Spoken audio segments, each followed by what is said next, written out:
बुजवायचं आहे आणि त्या पूर्ण सिलेंडरला वरून झाकून टाकायचं. बरोबर. झाकताना ज्या बाजूने आग निघते आहे त्याच्या विरुद्ध बाजूने उभं राहायचं. त्याच्यानंतर पिन आहे, पिन बाहेर आली पाहिजे. तिकडनं जरा जरा लांब सरका, तिकडनं प्रेशर येऊ शकतो.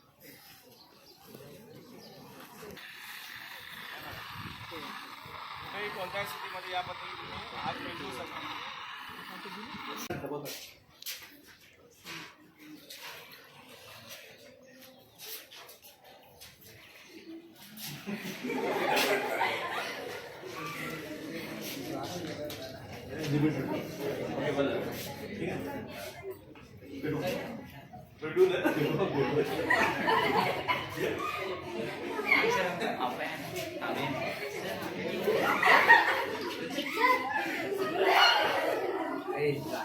आतमध्ये पाणी आहे, आतमध्ये पाणी आहे तरी पण ते काय होतंय, पेटतंय.